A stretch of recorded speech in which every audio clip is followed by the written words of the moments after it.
एक छोटे से गांव में एक गरीब लड़का रहता था। उसका नाम था राहुल। राहुल बहुत ही मेहनती और ईमानदार लड़का था।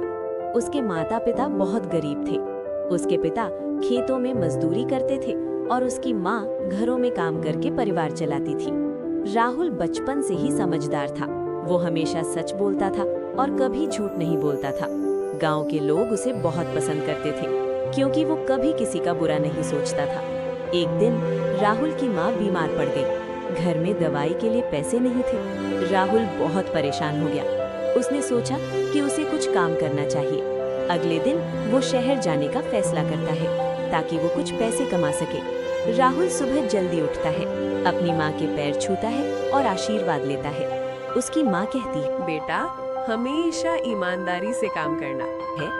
राहुल माँ, मुस्कुरा कर कहता मैं है कभी गलत रास्ता नहीं अपनाऊंगा। और फिर वो शहर की ओर निकल पड़ता है। शहर पहुंचकर वो इधर-उधर काम ढूंढने लगता है, लेकिन कोई उसे काम देने को तैयार नहीं होता। काफी देर बाद उसे एक किराने की दुकान दिखती है। दुकानदार को एक मददगार की जरूरत थी। राहुल तुरंत उसके पास जाता है और विनम्रता से काम मांगता है।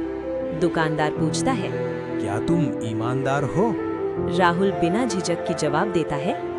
दुकानदार उसकी बात सुनकर थोड़ा सोचता है और फिर उसे काम पर रख लेता है।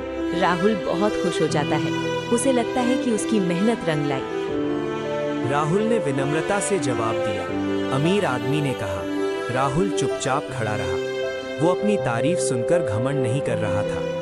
अमीर आदमी ने फिर पूछा। राहुल ने धीरे से कहा।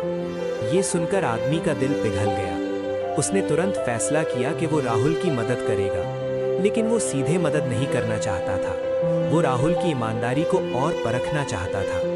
अगले दिन वो फिर दुकान पर आया। इस बार उसने जानबूझकर एक सोने की अंगूठी गिरा दी। राहुल ने वो अंगूठी देख ली। उसके मन में एक पल के लिए विचार आया, अगर मैं इसे रख लूं तो माँ की दवाई आ सकती है। लेकिन अगले ही पल उसने अपने मन को समझाया, नहीं, ये गलत है, ईमानदारी सबसे जरूरी है। राहुल ने तुरंत अंगूठी उठाई और उस आदमी को जाकर दे दी। साहब, आपकी अंगूठी गिर गई थी। अमीर आदमी मुस्कुरा उठा। अब उसे पूरा यकीन हो गया कि राहुल सच में ईमानदार है। उसने कहा। राहुल हैरान होकर बोला। आदमी ने कहा। राहुल की आंखों में चमक आ गई, लेकिन उसने तुरंत जवाब नहीं दिया।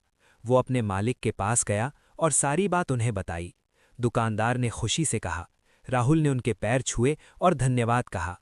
अगले दिन राहुल उस अमीर आदमी के साथ चला गया। अब उसकी जिंदगी एक नए मोड़ पर थी। कंपनी बहुत बड़ी थी। वहां सैकड़ों लोग काम करते थे। शुरुआत में राहुल को छोटे काम दिए गए, लेकिन वो हर काम पूरे मन से करता था। वो कभी देर नहीं करता और हमेशा सच बोलता। धीरे धीरे सभी लोग उसे पसंद करने लगे। उसकी ईमानदारी की चर्चा पूरे ऑफिस में होने लगी। कुछ महीनों बाद उसे एक बड़ी जिम्मेदारी